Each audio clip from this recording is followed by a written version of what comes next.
Hello Brainers, welcome to our channel Brainers first চ্যানেলে তোমাদের স্বাগত জানাই। সো ফাইনালি তোমাদের জিওগ্রাফির অর্থাৎ ভূগোলের সাজেশান চলে এসেছে ক্লাস 7-এর জন্য সেকেন্ড ইউনিট টেস্ট পরীক্ষার। সো আমরা দেরি না করে আমরা সোজা চলে যাব প্রশ্ন উত্তর পর্বে। সো ভূমিরূপ থেকে প্রশ্ন আছে, আশা করি তোমরা পারবে, কারণ তোমরা এই প্রশ্ন উত্তরগুলো অলরেডি পড়ে ফেলেছো। আর তোমাদেরকে এর আগে অনেক রকমভাবে নানা রকম ভিডিওর মাধ্যমে তোমাদের এই প্রশ্ন উত্তরগুলো বলে দেওয়া হয়েছে, কিন্তু এখানে কয়েকটা টপ সিক্রেট বাছাই করা প্রশ্ন আছে যেগুলো খুবই ইম্পর্ট্যান্ট পরীক্ষায় আসার জন্য। সো প্রথম প্রশ্ন হলো যে ভূমিরূপ কাকে বলে? কোথাও উঁচু, কোথাও নিচু, আবার কোথাও ঢেউ খেলানো ভূমির এই বৈচিত্র্যকেই আমরা বলি ভূমিরূপ। হয়ে গেল। নেক্সট প্রশ্ন আছে ভূপৃষ্ঠের সবথেকে উঁচু অংশকে কি বলে? তোমরা জানো ভূপৃষ্ঠের সবথেকে উঁচু অংশকে বলে পর্বত। নেক্সট আছে ভূপৃষ্ঠের মাঝারি উঁচু অংশকে কি বলে? মালভূমি। সবথেকে নিচু বা প্রায় সমতল অংশকে কি বলে? সমভূমি। তাহলে এখানে তিনটা জিনিস জানতে পেরেছো যে ভূপৃষ্ঠের সবচেয়ে উঁচু অংশকে বলে পর্বত, ভূপৃষ্ঠের মাঝারি উঁচু অংশকে বলে মালভূমি, আর সবথেকে নিচু বা প্রায় সমতল অংশকে বলে সমভূমি। নেক্সট প্রশ্ন আছে যে কয়েকটি ভঙ্গিল পর্বতের উদাহরণ দাও। তোমরা পারবে আশা করি, কারণ আগে বলে দেওয়া হয়েছিল। সো এটা হচ্ছে এশিয়া মহাদেশের হিমালয়, ইউরোপের আলপাস, উত্তর আমেরিকার রকি, দক্ষিণ আমেরিকার আন্দিজ পর্বতমালা। নেক্সট প্রশ্ন আছে যে কয়েকটি স্তূপ পর্বতের উদাহরণ দাও। ভারতের সাতপুরা পর্বত, জার্মানির ব্ল্যাক ফরেস্ট এবং ফ্রান্সের ভোজ। নেক্সট আছে কয়েকটা আগ্নেয় পর্বতের উদাহরণ দাও। ইতালির ভিসুভিয়াস, এটনা, আফ্রিকার কিলিমানজারো, জাপানের ফুজিয়ামা, ইন্দোনেশিয়ার ক্রাকাতোয়া। নেক্সট আছে পর্বত কয় প্রকার ও কী কী? তোমরা জানোই যে পর্বত অবশ্যই 3 প্রকার, কারণ তোমরা পড়েছো বই থেকে ভূমিরূপের চ্যাপ্টারে যে পর্বত কয় প্রকার কী কী। পর্বত হলো 3 প্রকার, একটা হলো ভঙ্গিল পর্বত, স্তূপ পর্বত, আর একটা হলো আগ্নেয় পর্বত। নেক্সট প্রশ্ন আছে পর্বত উপত্যকা কাকে বলে বা পার্বত্য উপত্যকা কাকে বলে? দুটো পর্বতচূড়ার মাঝখানের নিচু খাতের মতো অংশকে বলা হয় পার্বত্য উপত্যকা। নেক্সট প্রশ্ন আছে পর্বত শ্রেণী কাকে বলে? অনেকগুলো পর্বত শৃঙ্গ আর উপত্যকা বিরাট অঞ্চলে অবস্থান করলে তাকে পর্বত শ্রেণী বলে। নেক্সট প্রশ্ন তোমরা অবশ্যই পারবে, সবাই জানে প্রশ্নের উত্তর। পৃথিবীর ছাদ কাকে বলা হয়? উত্তর হচ্ছে পামির মালভূমিকে বলা হয় পৃথিবীর ছাদ। নেক্সট প্রশ্নতে যাওয়ার আগে একবার বলে দিই, তোমরা অবশ্যই চ্যানেলটিকে সাবস্ক্রাইব করে বেল আইকন প্রেস করে দাও যদি নতুন থাকো, এবং লাইক করে বন্ধুদের কাছে একবার করে শেয়ার করে দাও। আর যারা অলরেডি সাবস্ক্রাইব করে রেখেছো, আমাদের পরিবারের মধ্যে আছো, তাদেরকে অসংখ্য ধন্যবাদ জানাই। নেক্সট প্রশ্নতে আমরা চলে যাব যে পামির মালভূমির উচ্চতা কত? তো পামির মালভূমির উচ্চতা হলো 4873 কিলোমিটার। নেক্সট হচ্ছে পশ্চিমবঙ্গের পশ্চিমের জেলাগুলির নাম কি কি? বাঁকুড়া, বীরভূম, পুরুলিয়া, পশ্চিম মেদিনীপুর ইত্যাদি। পৃথিবীর বৃহত্তম মালভূমির নাম কি? উত্তর হচ্ছে তিব্বত মালভূমি। পার্বত্য অঞ্চলে কী ধরনের বনভূমি গড়ে ওঠে? কী ধরনের পার্বত্য অঞ্চল আছে? পাহাড়ি অঞ্চলে যে ধরনের বনভূমি গড়ে ওঠে সেটা হলো নরম কাঠের বনভূমি। নেক্সট আছে পার্বত্য অঞ্চলে পর্যটন ক্ষেত্র গড়ে ওঠার কারণ কি? উদাহরণ দাও। উত্তর হচ্ছে যে পার্বত্য অঞ্চলে প্রাকৃতিক সৌন্দর্য, ঠান্ডা ও আরামদায়ক আবহাওয়ার জন্য ভালো পর্যটন ক্ষেত্র গড়ে ওঠে, যেমন দার্জিলিং, উটি, সিমলা। মালভূমি অঞ্চলের চাষবাস করা যায় না কেন? মালভূমি অঞ্চলে যেহেতু মাটি খুব রুক্ষ হয় এবং প্রতিকূল জলবায়ু ভালো থাকে না, এবং এই কারণেই মালভূমি অঞ্চলে চাষবাস করা যায় না। নেক্সট হচ্ছে বর্তমানে বেশিরভাগ শহর, নগর, জনপদ সবই ড্যাশ অঞ্চলে অবস্থিত। এটা শূন্যস্থান পূরণ টাইপ, নন স্ক্রিন দেখতে পাচ্ছ। তো এটার উত্তর হচ্ছে সমভূমি। এই ছিল ভূমিরূপ থেকে প্রশ্ন উত্তর। এবার আমরা চলে যাব নদীর চ্যাপ্টারে। নদী থেকে যে প্রশ্নগুলো আছে, যে ভারতের একটি আদর্শ নদীর নাম কি? তোমরা জানো গঙ্গা। নদী প্রবাহের পরিমাপের একককে কি বলে? কিউসেক বলে। পৃথিবীর সর্বাপেক্ষা চওড়া জলপ্রপাতের নাম কি? সেটা হচ্ছে লাউসের খন। আর তারপর বীরভূমের একটি অনিত্যবাহ নদীর নাম কি? অনিত্যবাহ নদীর নাম হলো সিদ্ধেশ্বরী, যেটা বীরভূমে। আর কাবেরী নদীর উপস্থিতি জলপ্রপাতের নাম কি? শিব সমুদ্রম। নায়াগ্রা জলপ্রপাত কোন নদীর ওপর অবস্থিত? সেন্ট লরেন্স নদী। ভারতের সবচেয়ে বড় জলপ্রপাতের নাম কি? সবাই জানে এটা যোগ জলপ্রপাত। নেক্সট হচ্ছে গঙ্গা নদীর উচ্চ প্রবাহ কতদূর পর্যন্ত? একদম গোমুখ গুহা থেকে হরিদ্বার পর্যন্ত আছে। তারপর হচ্ছে অশ্বক্ষুরাকৃতি হ্রদের অপর নাম কি? মঠ হ্রদ। যদি বলা হয় তোমাদের যে অশ্বক্ষুরাকৃতি হ্রদের একটি উদাহরণ দাও, তাহলে তোমরা উত্তর লিখবে মতিঝিল। নেক্সট প্রশ্ন হচ্ছে পৃথিবীর প্রথম দীর্ঘতম নদীর নাম, মানে দীর্ঘতম নদীর দৈর্ঘ্য কত আর নাম কি? তো তোমরা জানোই যে পৃথিবীর সবচেয়ে প্রথম দীর্ঘতম নদী সেটা হচ্ছে আমাজন নদী এবং তার দৈর্ঘ্য হলো 6300 কিলোমিটার। দুটি শাখা নদীর উদাহরণ দাও। দুটি শাখা নদীর উদাহরণ হলো ভাগীরথী ও হুগলি নদী, শাখা নদী এগুলো। আর তারপর আছে পশ্চিমবঙ্গের কোন অঞ্চলে অসংখ্য খাঁড়ি দেখা যায়? তো এটার উত্তর হবে সুন্দরবন অঞ্চলে। পৃথিবীর বৃহত্তম ক্যানিয়নের নাম কি? Grand canyon. পৃথিবীর উচ্চতম জলপ্রপাতের নাম কি? এটা হচ্ছে উত্তর সাল্টো অ্যাঞ্জেলো। পৃথিবীর উচ্চতম জলপ্রপাত সাল্টো অ্যাঞ্জেলো। নদী মোহনায় বদ্বীপ নেই এমন একটি নদীর নাম বলো। উত্তর হবে আমাজন নদী। সুন্দরবনের বদ্বীপ কী ধরনের বদ্বীপ? সুন্দরবনের বদ্বীপ সবসময় সমুদ্র বদ্বীপ। পাশাপাশি দুটি নদীর উপত্যকার মধ্যবর্তী ভূমিকে কি বলা হয়? তোমরা এটা পারবে অবশ্যই, এটা হচ্ছে দোয়াব বলা হয়। বা আবার যদি বলা হয় যে দোয়াব কাকে বলে, তো উত্তর লিখতে হবে পাশাপাশি দুটি নদীর উপত্যকার মধ্যবর্তী ভূমিকে বলা হয় দোয়াব।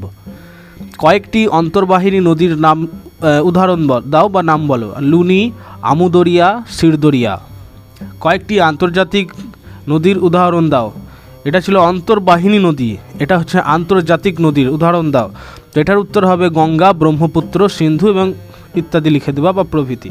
এই ছিল নদী থেকে প্রশ্ন উত্তর। এবার আমরা চলে যাব শিলা ও মাটির চ্যাপ্টারে। শিলা কাকে বলে?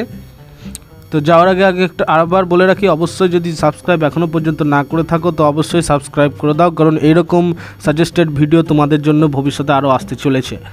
তো তোমরা আর দেরি না করে তাড়াতাড়ি সাবস্ক্রাইব করে বেল আইকন প্রেস করে দাও, তাহলে তোমাদের বেল আইকন প্রেস করার জন্য নোটিফিকেশান তাড়াতাড়ি চলে যাবে তোমাদের কাছে যে কোনো ভিডিওর। আর লাইক করে দাও, বন্ধুদের কাছে একবার শেয়ার করে দাও। প্রশ্ন হচ্ছে শিলা কাকে বলে? বিভিন্ন খনিজ পদার্থের সমন্বয়ে গঠিত একটি যৌগিক পদার্থকে বলা হয় শিলা। জীবাশ্ম কাকে বলে? কোনো জীবদেহ শিলায় পরিণত হলে বা প্রস্তরীভূত হলে তাকে জীবাশ্ম বলা হয়। রেগোলিথ কি? এটা খুবই ইম্পর্টেন্ট প্রশ্ন, পরীক্ষায় আসবেই। যে বিভিন্ন প্রাকৃতিক শক্তি দ্বারা শিলা চূর্ণ বিচূর্ণ হয়ে ভূপৃষ্ঠে যে শিথিল স্তর সৃষ্টি করে তাকে রেগোলিথ বলা হয়। একটি প্রাথমিক শিলার উদাহরণ দাও। প্রাথমিক শিলার উদাহরণ হলো সবসময় আগ্নেয় শিলা। তারপর হচ্ছে স্তরীভূত শিলার উদাহরণ দাও। স্তরীভূত শিলার উদাহরণ হলো পাললিক শিলা। শিলা গঠনকারী উপাদানের নাম কি? উত্তর হবে খনিজ। রূপান্তরিত শিলার উদাহরণ দাও। মার্বেল। আগ্নেয় শিলার উদাহরণ দাও। ব্যাসল্ট শিলা থেকে কি উৎপন্ন হয়? কালো মাটি। গ্রানাইট কি জাতীয় শিলা? আগ্নেয় শিলা। শিলা কি প্রকৃতির পদার্থ? যৌগিক শিলা। এই যে প্রশ্নগুলো ছিল এতক্ষণ, এই কটা প্রশ্নের মধ্যে একটা দুটো প্রশ্ন তোমাদের পরীক্ষায় আসবে। আরেকবার ওই জন্য বলে দিচ্ছি, ভালো করে শুনে নাও। একটি প্রাথমিক শিলার উদাহরণ হলো আগ্নেয় শিলা। স্তরীভূত শিলার উদাহরণ হলো পাললিক শিলা। শিলা গঠনকারী উপাদানের নাম হলো খনিজ। রূপান্তরিত শিলার উদাহরণ হলো মার্বেল। একটা আগ্নেয় শিলার উদাহরণ হলো ব্যাসল্ট শিলা থেকে কি উৎপন্ন হয়? উত্তর হবে কালোমাটি। গ্রানাইট কি জাতীয় শিলা? আগ্নেয় শিলা। আর শিলা কি প্রকৃতির পদার্থ? এটা হলো যৌগিক শিলা। ভালো করে এগুলো দেখে রাখবে আর খাতায় নোট ডাউন করে নেবে এখান থেকেই। জৈব পদার্থের গঠিত একটি পাললিক শিলার নাম লেখো। তো এখানে জৈব পদার্থ থেকে গঠিত একটি পাললিক শিলা হলো কয়লা।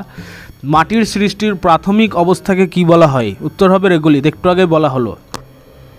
কোন মাটির জল ধারণ ক্ষমতা বেশি? তোমরা জানো যে এঁটেল মাটি। আর কোন শিলায় খনিজ তেল থাকে? পাললিক শিলায় সবসময় খনিজ তেল থাকবে। কয়লার রূপান্তর রূপ কি? কয়লার রূপান্তরের রূপ হলো গ্রাফাইট, যেটা তোমার পেন্সিলের মধ্যে সীসা মানে গ্রাফাইট যেটা থাকে সেইটাই কয়লার একটি রূপান্তরিত রূপ।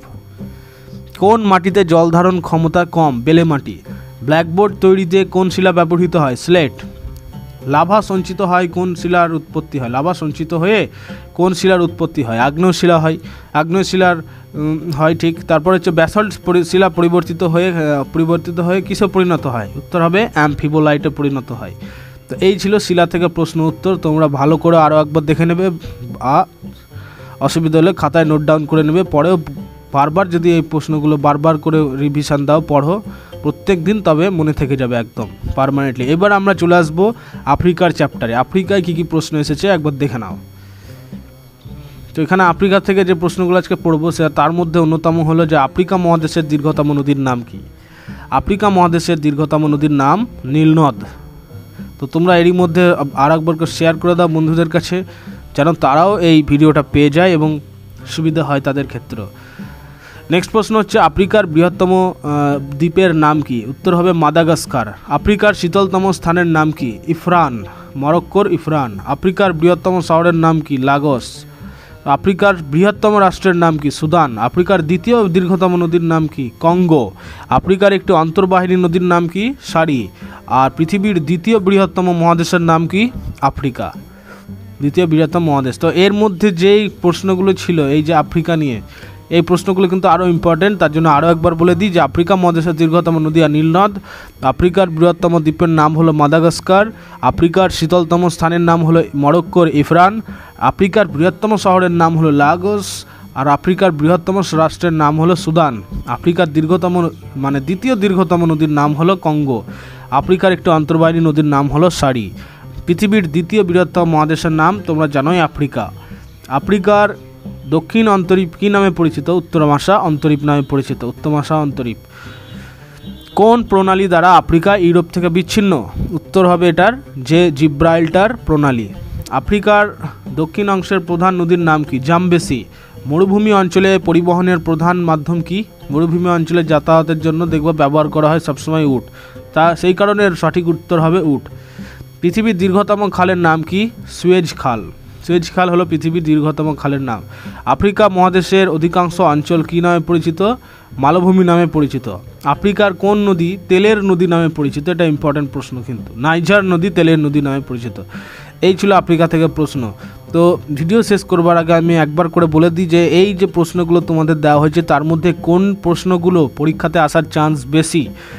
যারা একমাত্র সিরিয়াস তারাই কিন্তু একমাত্র এটা দেখবা, কারণ যেগুলো বলে দেবো এগুলো থেকে পরীক্ষার আসার চান্স বেশি।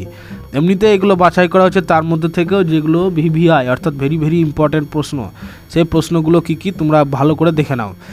প্রথমে এই যে প্রশ্নটা আসার চান্স বেশি সেটি হলো ভঙ্গিল পর্বতের উদাহরণ, তারপর স্তূপ পর্বতের উদাহরণ, আগ্নেয় পর্বতের উদাহরণ। এই তিনটে যে পর্বত হলো তিন প্রকার, ভঙ্গিল, স্তূপ আর আগ্নেয়। এই তিনটে পর্বতের কি কি উদাহরণ এগুলো কিন্তু মাথায় রাখতে হবে ভালো করে, কারণ এই তিনটের মধ্যে একটি পরীক্ষায় আসবেই আসবে।